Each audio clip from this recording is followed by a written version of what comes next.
ವೈಚಾರಿಕತೆ ಬೆಳಿಬೇಕು, ಇದನ್ನೇ ಬಯಸಿದ್ದು. ಹಾಗಂತೇಳಿ ಜಾತಿ ವ್ಯವಸ್ಥೆ ಸುಲಭವಾಗಿ ಹೋಗೋದಿಲ್ಲ, ವರ್ಗ ವ್ಯವಸ್ಥೆ ಅಷ್ಟು ಸುಲಭವಾಗಿ ಹೋಗೋದಿಲ್ಲ. ಬಸವಾದಿ ಶರಣರು 12ನೇ ಶತಮಾನದಲ್ಲಿ ಹೇಳಿದ್ರು, ಇವನಾರವ ಇವನಾರವ ಇವನಾರವ ಎಂದೆನಿಸದಿರಯ್ಯ, ಇವ ನಮ್ಮವ ಇವ ನಮ್ಮವ ಇವ ನಮ್ಮವ ಎಂದೆನಿಸಯ್ಯ, ನಿನ್ನ ಮನೆಯ ಮಗನೆಂದೆನಿಸಯ್ಯ ಕೂಡಲ ಸಂಗಮ ದೇವ ಅಂತ ಹೇಳಿ ಎಷ್ಟು ವರ್ಷ ಆಯ್ತು? 800 ವರ್ಷಗಳ ಮೇಲಾಯ್ತಲ್ಲ. ಇನ್ನು ಜಾತಿ ವ್ಯವಸ್ಥೆ ಹೋಗಿದೆಯಾ? ಹೋಗಿಲ್ಲ. ಅದಕ್ಕೆ ಲೋಹಿಯಾ ಅವರು ಹೇಳಿದ್ರು, ಮುಂದುವರೆದ ಜಾತಿಗಳು ಜಾತಿ ಸಮ್ಮೇಳನಗಳನ್ನು ಮಾಡಿದ್ರೆ ಅವು ಜಾತಿ ಸಮ್ಮೇಳನಗಳಾಗ್ತವೆ. ಅನ್ಯಾಯಕ್ಕೊಳಗಾಗಿರ್ತಕ್ಕಂಥ, ಅವಕಾಶಗಳಿಂದ ವಂಚಿತರಾಗಿರ್ತಕ್ಕಂಥ, ದೌರ್ಜನ್ಯಕ್ಕೊಳಗಾಗಿರ್ತಕ್ಕಂಥ ಸಮುದಾಯಗಳು, ಜಾತಿಗಳು, ಅವು ಜಾತಿ ಸಮ್ಮೇಳನ ಮಾಡಿದ್ರೆ ಅವು ಜಾತಿ ಸಮ್ಮೇಳನಗಳಾಗಲ್ಲ ಅಂತ ಲೋಹಿಯಾ ಅವರು ಹೇಳಿದರು. ಅದರಿಂದ ನೀವು ಜಾತಿ ಸಮ್ಮೇಳನ ಮಾಡಿದ್ರೆ ನಿಮ್ಮ ಆಗಿರ್ತಕ್ಕಂಥ ಅನ್ಯಾಯಗಳನ್ನು ಹೇಳ್ಕೊಂಡ್ರೆ ಅದು ತಪ್ಪೇನಿಲ್ಲ, ಅವು ಎಲ್ಲ ಹೋಗ್ಬೇಕು, ಅದ್ರ ಬಗ್ಗೆ ಎರಡನೇ ಮಾತಿಲ್ಲ. ನಿಮ್ಮ ಥರ ಇರ್ತಕ್ಕಂಥ ಅನೇಕ ಜಾತಿಗಳು ಅನ್ಯಾಯಕ್ಕೊಳಗಾಗಿದ್ದಾವಲ್ಲ, ಅವಕಾಶಗಳಿಂದ ವಂಚಿತರಾಗಿದ್ದಾರಲ್ಲ, ಅವರೆಲ್ಲರಿಗೂ ಕೂಡ ನ್ಯಾಯ ಸಿಕ್ಕಬೇಕು, ಎಲ್ರಿಗೂ ನ್ಯಾಯ ಸಿಕ್ಕಬೇಕು. ಅದರಲ್ಲಿ ನಂಬಿಕೆ ಇಟ್ಕೊಂಡಿರ್ತಕ್ಕಂಥದ್ದು ನಮ್ಮ ಸರ್ಕಾರ. ಅದಕ್ಕೋಸ್ಕರನೇ ಬಸವಾದಿ ಶರಣರು ಇದ್ದಾರಲ್ಲ, ಬಸವಣ್ಣವರನ್ನು ಸಾಂಸ್ಕೃತಿಕ ನಾಯಕ ಅಂತ ಮಾಡಿದ್ದೆ ಆ ಉದ್ದೇಶಕ್ಕೋಸ್ಕರ. ನಾನು ಪ್ರಮಾಣ ವಚನ ತಗೊಂಡದ್ದು ಯಾವತ್ತು ಗೊತ್ತಾ? ಬಸವ ಜಯಂತಿ ದಿನ 2013 ಮೇ 13ನೇ ತಾರೀಕು 2013 ಮೇ 13ನೇ ತಾರೀಕು ನಾನು ಈ ರಾಜ್ಯದ ಮುಖ್ಯಮಂತ್ರಿ ಆದೆ. ತಗೊಳ್ಳುವಾಗ ಪ್ರಮಾಣ ವಚನ ತಗೊಳ್ಳುವಾಗ ಅವತ್ತು ಬಸವ ಜಯಂತಿ ದಿನನೇ ತಗೋಬೇಕು ಅಂತೇಳಿ ತಗೊಂಡೆ. ಕಾರಣ ಯಾಕಪ್ಪ ಅಂತಂದರೆ, ನಾವು ಸಾಮಾಜಿಕ ನ್ಯಾಯದಲ್ಲಿ ನಂಬಿಕೆ ಇರ್ತಕ್ಕಂಥವ್ರು, ಸಂವಿಧಾನದಲ್ಲಿ ನಂಬಿಕೆ ಇರ್ತಕ್ಕಂಥವ್ರು. ಬಸವಣ್ಣ, ನಮ್ಮ ಬಾಬಾ ಸಾಹೇಬ್ ಅಂಬೇಡ್ಕರ್ ಅವರು ಏನು ಹೇಳ್ತಾರೆ, ಸಮಾಜ ಆಗಬೇಕಾದ್ರೆ, ಜಾತಿ ಹೋಗ್ಬೇಕಾದ್ರೆ ಎಲ್ಲರಿಗೂ ಕೂಡ ಆರ್ಥಿಕ ಸಾಮಾಜಿಕ ಶಕ್ತಿ ಬರಬೇಕು. ಆರ್ಥಿಕ ಸಾಮಾಜಿಕ ಶಕ್ತಿ ಬರಬೇಕು. ರಾಜಕೀಯ ಸ್ವಾತಂತ್ರ್ಯ, ಸಾಮಾಜಿಕ ಪ್ರಜಾಪ್ರಭುತ್ವ, ಆರ್ಥಿಕ ಪ್ರಜಾಪ್ರಭುತ್ವ ಈ ತಳಹದಿಯ ಮೇಲೆ ನಿಂತಿದೆ. ಈ ತಳಹದಿಯ ಮೇಲೆ ನಿಂತಿದೆ. ರಾಜಕೀಯ ಸ್ವಾತಂತ್ರ್ಯ ಯಶಸ್ವಿ ಆಗಬೇಕಾದ್ರೆ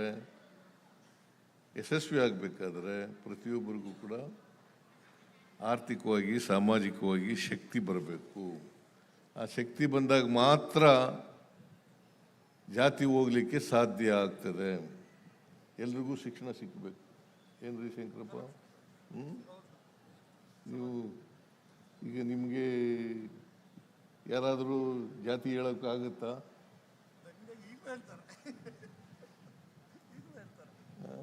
ಅಂದರೆ ನೀವು ಲಾಯರ್ ಆಗಿರೋದ್ರಿಂದ, ವಕೀಲರಾಗಿರೋದ್ರಿಂದ ನಿಮಗೆ ಸಮಾಜದಲ್ಲಿರ್ತಕ್ಕಂಥ ಎಲ್ಲ ಗೌರವಗಳು ಸಿಗ್ತಕ್ಕಂಥದ್ದಾಗ್ತದೆ. ಹಾಗೆ ಎಲ್ಲರೂ ಬೋವಿಸ್ ಜನಾಂಗದವರು ಎಲ್ಲರೂ ವಿದ್ಯಾವಂತರಾಗಬೇಕು. ಆಗ ಮಾತ್ರ ಸಾಮಾಜಿಕವಾಗಿ ಶಕ್ತಿ ಬರಲಿಕ್ಕೆ ಸಾಧ್ಯ ಆಗ್ತದೆ. ನಿಮಗೆ ಸಾಮಾಜಿಕವಾಗಿ ಶಕ್ತಿ ಬಂದರೆ ಆರ್ಥಿಕವಾಗಿ ಕೂಡ ಶಕ್ತಿ ಬರಲಿಕ್ಕೆ ಸಾಧ್ಯ ಆಗ್ತದೆ. ಆರ್ಥಿಕವಾಗಿ ಸಾಮಾಜಿಕವಾಗಿ ಶಕ್ತಿ ಬಂದಾಗ ಮಾತ್ರ ಜಾತಿ ವ್ಯವಸ್ಥೆ ಹೋಗ್ಲಿಕ್ಕೆ ಸಾಧ್ಯ. ಇಲ್ಲರೂ ಹೋಗುತ್ತಾ? ಹೋಗಿಲ್ಲ. ಯಾಕೆ ಹೋಗೋದಿಲ್ಲ ಅಂತಂದ್ರೆ ಈ ಕಾರಣಕ್ಕೋಸ್ಕರ.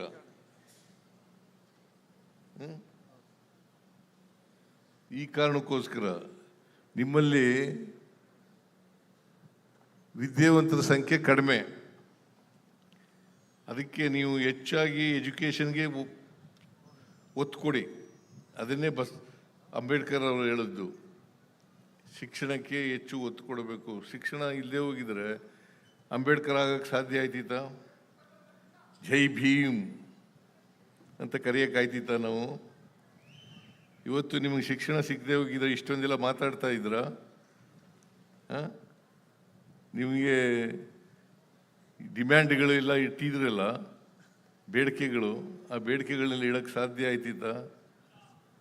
ಮತ್ತು ಏನೇನು ಭೋವಿ ಸಮಾಜ ಅನ್ಯಾಯಗಳನ್ನು ಅನುಭವಿಸ್ತಾ ಇದೆ, ಶೋಷಣೆ ಅನುಭವಿಸ್ತಾ ಇದೆ, ಅವಕಾಶಗಳಿಂದ ವಂಚಿತರಾಗಿದೆ, ಅವನ್ನೆಲ್ಲ ಹೇಳಕ್ಕಾಯ್ತಿತ್ತ?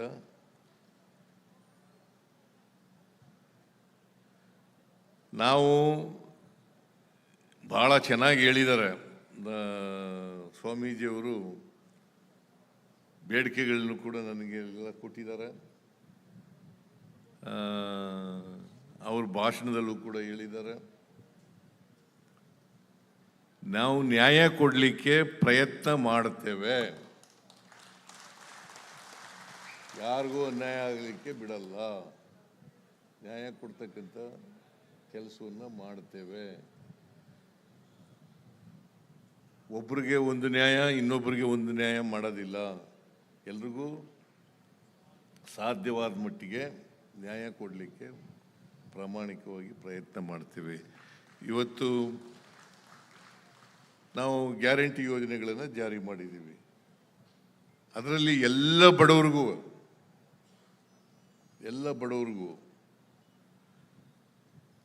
ಯಾರ್ಯಾರು ಆರ್ಥಿಕವಾಗಿ ಶಕ್ತಿ ಇಲ್ಲ ಅವ್ರಿಗೆಲ್ರಿಗೂ ಕೂಡ ಸಮಾನವಾಗಿ ಗ್ಯಾರಂಟಿ ಯೋಜನೆಗಳನ್ನು ಜಾರಿ ಮಾಡ್ತಾ ಇದ್ದೀವಿ. ಕೆಲವು ಈಗ ಮಹಿಳೆಯರಿಗೆ ಶಕ್ತಿ ಯೋಜನೆಯನ್ನು ಮಾಡಿದ್ದೀವಿ. ಮಹಿಳೆಯರಿಗೆ ಶಕ್ತಿ ಯೋಜನೆ ಯಾಕೆಂತಂದರೆ ಮಹಿಳೆಯರು ಕೂಡ ಅಕ್ಷರ ಸಂಸ್ಕೃತಿಯಿಂದ ವಂಚಿತರಾಗಿದ್ದಂಥ ಜನಾಂಗ ಸಮೂಹ.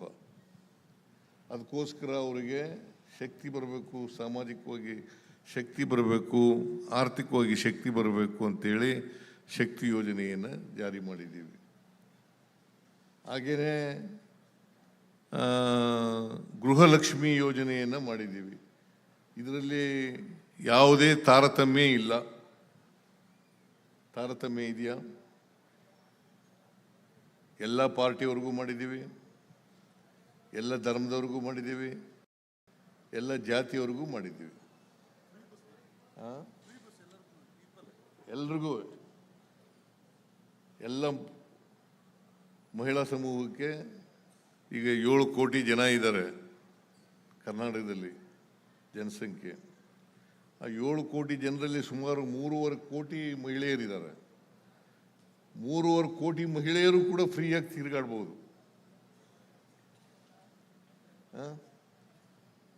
ತಿರುಗಾಡ್ಬೋದು. ಅದನ್ನು ಮಾಡಿರ್ತಕ್ಕಂಥದ್ದು ನಮ್ಮ ಸರ್ಕಾರ ಅಂತಕ್ಕಂಥ ಮಾತುಗಳನ್ನು ಹೇಳಲಿಕ್ಕೆ ಬಯಸ್ತಾ ಇದ್ದೀನಿ. ಹಿಂದೆ ಅನೇಕ ಭಾಗ್ಯಗಳನ್ನು ಕೊಟ್ಟಿದ್ದೆ. ನಾನು ಮುಖ್ಯಮಂತ್ರಿ ಆದಮೇಲೆ ಅನೇಕ ಭಾಗ್ಯಗಳನ್ನು ಕೊಟ್ಟಿದ್ದೆ. ಆ ಭಾಗ್ಯಗಳ ಜೊತೆಗೆ ಈ ನಿಗಮಗಳಿದಾವಲ್ಲ, ಭೋವಿ ಅಭಿವೃದ್ಧಿ ನಿಗಮ ಆಗಿರಲಿಲ್ಲ. ನಾನು ಮುಖ್ಯಮಂತ್ರಿ ಆದಾಗ ಇರಲಿಲ್ಲ. ಆಗ ದೇವರಾಜ ಅರಸು ಅಭಿವೃದ್ಧಿ ನಿಗಮ, ಅಂಬೇಡ್ಕರ್ ಅಭಿವೃದ್ಧಿ ನಿಗಮ, ಅಲ್ಪಸಂಖ್ಯಾತರ ಅಭಿವೃದ್ಧಿ ನಿಗಮ ಮತ್ತು ಪರಿಶಿಷ್ಟ ವರ್ಗದವರ ಅಭಿವೃದ್ಧಿ ನಿಗಮ, ಎಲ್ಲ ನಿಗಮಗಳಿರ್ತಕ್ಕಂಥ ಸಾಲ ಎಲ್ಲ ಮನ್ನಾ ಮಾಡಿಬಿಟ್ಟೆ.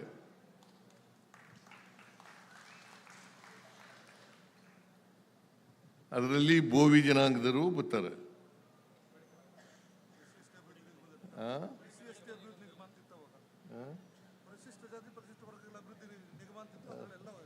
ಎಲ್ಲ ಬರ್ತವೆ. ಯಾಕೆ ಮಾಡಿದೆ ಅಂತಂದ್ರೆ ಅವ್ರಿಗೆ ಶಕ್ತಿ ಇಲ್ಲ ಅನ್ನೋ ಕಾರಣಕ್ಕೋಸ್ಕರವಾಗಿ ಸಾಲ ತೀರಿಸಲಿಕ್ಕೆ ಶಕ್ತಿ ಇಲ್ಲ ಅನ್ನೋ ಕಾರಣಕ್ಕೋಸ್ಕರವಾಗಿ ಮಾಡಿದೆ. ಅದರಿಂದ ಈಗಲೂ ಕೂಡ ನೀವು ಇದನ್ನು ಪ್ರಸ್ತಾಪ ಮಾಡಿದಿರಿ, ನಾಗಮೋಹನ್ ದಾಸ್ ವರದಿ ಪ್ರಸ್ತಾಪ ಮಾಡಿದಿರಿ. ಈಗ ನಾಗಮೋಹನ್ ದಾಸ್ ವರದಿ ಮುಂದಕ್ಕೆ ಬಂದ್ಬಿಟ್ಟಿದ್ದೀವಿ. ನಾವು ನಾಗಮೋಹನ್ ದಾಸ್ ವರದಿಯಿಂದ ಮುಂದಕ್ಕೆ ಬಂದ್ಬಿಟ್ಟಿದ್ದೀವಿ. ಮುಂದಕ್ಕೆ ಬಂದು 6-6-5 ಅಂತ ಮಾಡಿದ್ದು. 6 ಎಡಗೈ ಮತ್ತು ಅವರ ಉಪಜಾತಿಗಳು, ಮತ್ತು 6 ಬಲಗೈ ಮತ್ತು ಉಪಜಾತಿಗಳು, ಬೋವಿ, ಕೊರಮ, ಕೊರಚ, ಲಮಾಣಿ, ಆಮೇಲೆ ಅಲೆಮಾರಿ ಜನಾಂಗದಗಳು 5 ಅಂತ ಮಾಡಿದ್ದು. ಈಗ ಅದನ್ನು ತಿದ್ದುಪಡಿ ಮಾಡಿ 5 1/4 4.25 ಅಂತ ಮಾಡಿದ್ದೀವಿ. ಇದು ಕ್ಯಾಬಿನೆಟ್ನಲ್ಲಿ ಒಪ್ಪಿಗೆ ಆಗ್ಬಿಟ್ಟದೆ. ಇದು ಕೂಡ ಕ್ಯಾಬಿನೆಟ್ನಲ್ಲಿ ತಂಗಡಿಗಿನೂ ಕೂಡ ಕ್ಯಾಬಿನೆಟ್ನಲ್ಲಿ ಇದ್ರು. ತಂಗಡಿಗೆ ಇದ್ದೇ ಇಲ್ವೇನಪ್ಪ?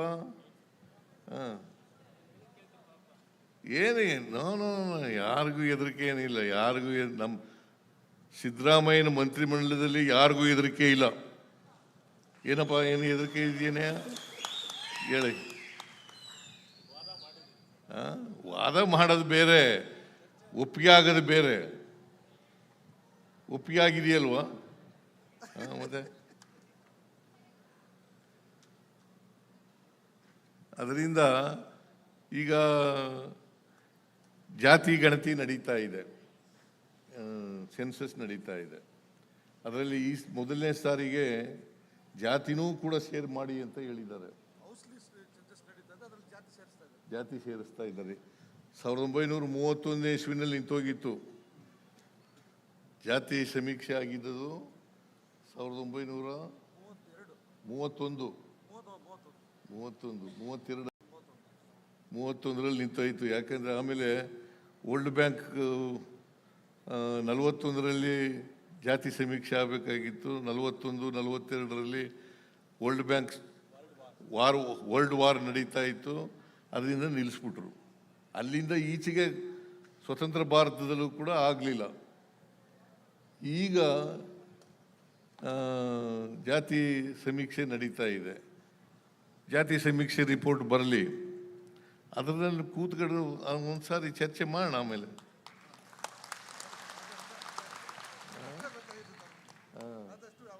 ಆಯ್ತು ರೀ, ಮಾಡಲೇಬೇಕಲ್ಲ. See, we are committed to social justice. We are committed to social justice. ಯಾರಿಗೂ ಅನ್ಯಾಯ ಆಗಬಾರ್ದು, ಯಾರಿಗೂ ಅನ್ಯಾಯ ಆಗಬಾರ್ದು. ಕರಾರುವಾಕಾಗಿ 100ಕ್ಕೆ 100 ಮಾಡೋಕ್ಕಾಗದೇ ಇರಬಹುದು. 99.9% ಮಾಡ್ತಕ್ಕಂಥ ಪ್ರಯತ್ನವನ್ನು ಮಾಡ್ತೀವಿ.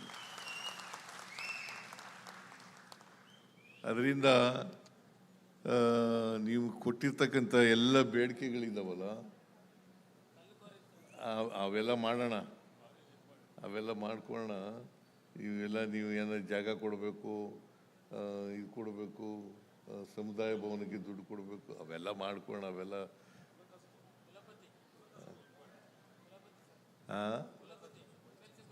ನೋಡೋಣ. ಈಗ ಕುಲಪತಿ ಮಾಡಬೇಕು ಅಂತ ಹೇಳ್ತಾ ಇದ್ದೀರಿ ನೀವು. ಹಿಂದೆ ಪಬ್ಲಿಕ್ ಸರ್ವಿಸ್ ಕಮಿಷನ್ ಮೆಂಬರ್ ಮಾಡಬೇಕು ಅಂತ ಹೇಳಿದ್ರಿ, ಮಾಡಿಕೊಡ್ಲಿಲ್ವಾ?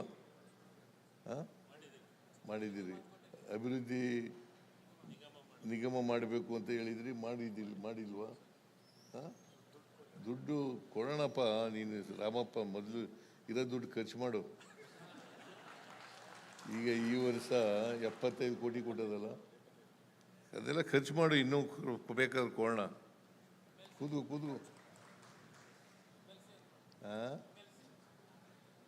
MLC ನಾನು ಈಗ ನಾನೇ ತೀರ್ಮಾನ ಮಾಡೋಕ್ಕಾಗಲ್ಲ. ಹೈಕಮಾಂಡ್ ಅವ್ರ ಜೊತೆ ಚರ್ಚೆ ಮಾಡಬೇಕು. ನಿಮ್ಮ ಬೇಡಿಕೆಯನ್ನು ಕೂಡ ಚರ್ಚೆ ಮಾಡ್ತೀನಿ ಅವ್ರ ಜೊತೆ. ಏನೇನು ಬೇಡಿಕೆಗಳು ಇಟ್ಟಿದ್ದಾವೆ, ನೀವೇನೇನು ಇಟ್ಟಿದ್ದೀರಿ, ಎಲ್ಲ ಬೇಡಿಕೆಗಳ ಬಗ್ಗೆನೂ ಕೂಡ ನಮ್ಮ ಸರ್ಕಾರ ಪರಿಶೀಲನೆ ಮಾಡ್ತದೆ. ಏನೇನು ಮಾಡ್ಲಿಕ್ಕೆ ಸಾಧ್ಯ ಆಗ್ತದೆ ಅವೆಲ್ಲನೂ ಕೂಡ ಮಾಡಿಕೊಡ್ತೇವೆ. ಗೊತ್ತಾಯ್ತಾ? ಅದರಿಂದ 7 ಕೋಟಿ ಜನರಿಗೂ ನ್ಯಾಯ ಸಿಗಬೇಕು. 7 ಕೋಟಿ ಜನರಿಗೂ ನ್ಯಾಯ ಸಿಗಬೇಕು. ಯಾರೂ ಕೂಡ ಅವಕಾಶಗಳಿಂದ ವಂಚಿತರಾಗಬಾರದು. ಅಸಮಾನತೆ ಯಾಕೆ ನಿರ್ಮಾಣ ಆಯಿತು ಗೊತ್ತಾ? ಯಾಕೆ ಅಸಮಾನತೆ ನಿರ್ಮಾಣ ಆಯಿತು? ಯಾಕಂತಂದರೆ ಎಲ್ರಿಗೂ ಸಮಾನ ಅವಕಾಶಗಳು ಸಿಕ್ಕಲಿಲ್ಲ. ಹಾಗಾಗಿ ಅಸಮಾನತೆ ನಿರ್ಮಾಣ ಆಗೋಯ್ತು. ಕೆಲವರಿಗೆ ಮಾತ್ರ ಶಿಕ್ಷಣ ಕಲಿತಕ್ಕಂಥ ಅವಕಾಶ ಸಿಕ್ಕಿತ್ತು. ಶೂದ್ರ ವರ್ಗದ ಜನರಿಗೆ ಸಿಕ್ಕಲೇ ಇಲ್ಲ. ಅವರೆಲ್ಲ ಸಾಮಾಜಿಕವಾಗಿ ಆರ್ಥಿಕವಾಗಿ ಹಿಂದುಳಿದು ಬಿಟ್ರು, ಅವಕಾಶಗಳಿಂದ ವಂಚಿತರಾದರು, ಅವರೆಲ್ಲ ಶೋಷಣೆಗೆ ಒಳಪಟ್ಟರು. ಸೊ ಇದು ಅನಗತ್ಯ, ಇದು ಆದದ್ದು. ಅದರಿಂದ ಅದಕ್ಕೆ ಅಂಬೇಡ್ಕರ್ ಹೇಳ್ತಾರೆ, ಮನುವಾದ ಇದೆಯಲ್ಲ, ಮನುಶಾಸ್ತ್ರ, ಬಾಬಾ ಸಾಹೇಬ್ ಅಂಬೇಡ್ಕರ್ ಅವರು ಯಾಕೆ ಸುಟ್ಟಾಕಿದ್ರು? ಅಸಮಾನತೆ ಹೋಗ್ಬೇಕು ಅನ್ನೋ ಕಾರಣ ಪ್ರಯತ್ನ ಪಟ್ಟರು ಹಿಂದೂ ಧರ್ಮದ ಸುಧಾರಣೆ ಮಾಡಲಿಕ್ಕೆ. ಆಗ್ಲಿಲ್ವಲ್ಲ, ಮನುಶಾಸ್ತ್ರನೇ ಸುಟ್ಟಾಕ್ಬಿಟ್ರು. ಸಂವಿಧಾನ ಬರೋದಕ್ಕಿಂತ ಮುಂಚಿತವಾಗಿ ಏನಿತ್ತು? ಮನುಶಾಸ್ತ್ರ.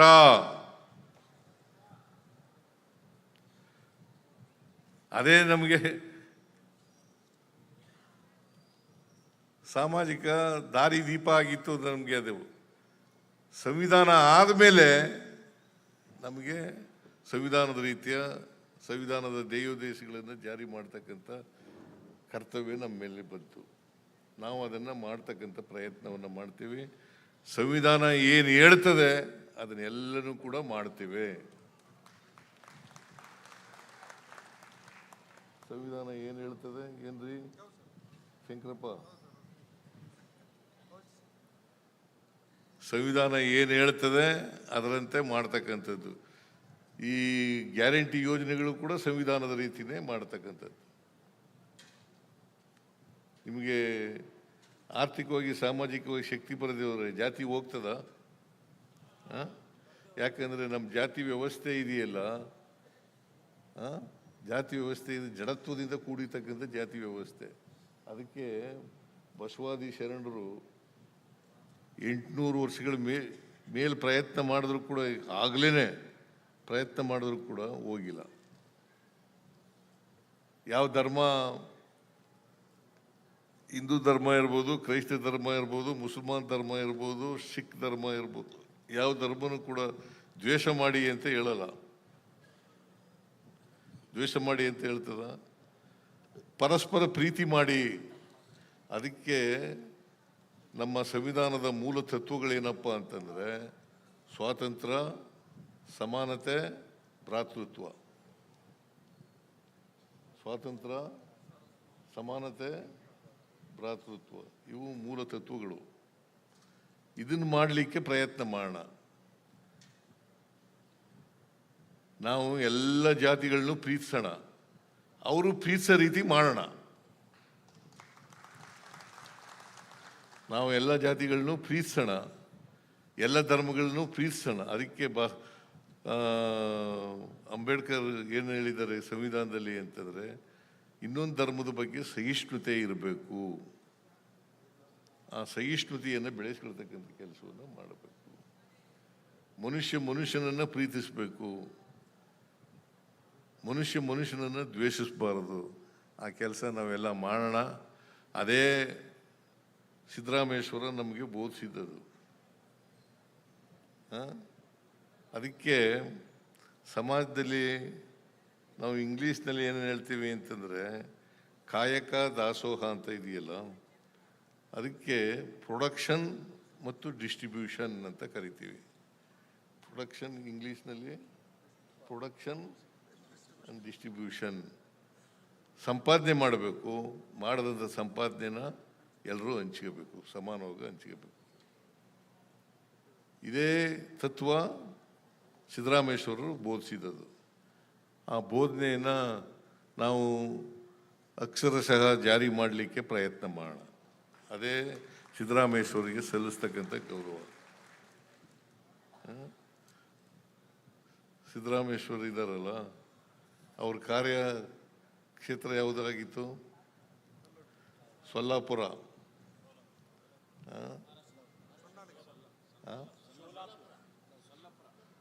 ಸೊಲ್ಲಾಪುರ ಅಲ್ವಿನಯ, ಸೊಲ್ಲಾಪುರ. ಅವ್ರ ಕಾರ್ಯಕ್ಷೇತ್ರದೊಳಗಡೆ ಈಗ ಅವರು ಕರ್ಮಯೋಗಿ ಅಂತ ಯಾಕೆ ಕರಿತೀವಿ ನಾವು ಅವ್ರಿಗೆ? ಕಾಯಕ ಮಾಡೋದು ಅಷ್ಟೇ ಅಲ್ಲ, ಕಾಯಕನೇ ಪರಮೋಚ್ಚ, ಕಾಯಕವೇ ಕೈಲಾಸ ಅಂತ ತಿಳ್ಕೊಂಡಿದ್ರು. ಅದಕ್ಕೋಸ್ಕರ ಯಾವಾಗಲೂ ಕೂಡ ನಿರಂತರವಾಗಿ ಕಾಯಕ ಮಾಡ್ತಾ ಇದ್ರು. ಕಾಯಕ ಮಾಡದೆ ಬದುಕಬಾರದು ಯಾರೂ. ಪ್ರತಿಯೊಬ್ಬರು ಕೂಡ ಕಾಯಕ ಮಾಡಬೇಕು. ಅದಕ್ಕೆ ಉತ್ಪಾದನಾ ಪ್ರಕ್ರಿಯೆಯಲ್ಲಿ ಪ್ರತಿಯೊಬ್ಬರು ಕೂಡ ಭಾಗವಹಿಸಬೇಕು. ಆ ಉತ್ಪಾದನೆ ಆದದನ್ನು ಎಲ್ಲರೂ ಸಮಾನವಾಗಿ ಹಂಚ್ಕೋಬೇಕು. ಇದೇ ಸಿದ್ದರಾಮೇಶ್ವರರು ಹೇಳಿದಂಥ ವಿಚಾರ. ಈ ವಿಚಾರ ಇಟ್ಕೊಂಡು ಅದನ್ನು ಅಕ್ಷರಶಃ ಪಾಲನೆ ಮಾಡ್ತಕ್ಕಂಥ ಕೆಲಸವನ್ನು ನಾವೆಲ್ಲ ಮಾಡೋಣ. ನೀವು ಕೊಟ್ಟಿರ್ತಕ್ಕಂಥ ಬೇಡಿಕೆಗಳನ್ನೆಲ್ಲ ಯಾವುದನ್ನು ತಕ್ಷಣ ಮಾಡೋಕ್ಕಾಗ್ತದೆ, ಯಾವುದನ್ನು ಆಮೇಲೆ ಮಾಡೋಕ್ಕಾಗ್ತದೆ, ಅವನ್ನ ಮಾಡ್ತಕ್ಕಂಥ ಪ್ರಯತ್ನವನ್ನು ಪ್ರಾಮಾಣಿಕವಾಗಿ ಮಾಡ್ತೇನೆ ಅಂತಕ್ಕಂಥ ಮಾತುಗಳನ್ನು ಹೇಳಿ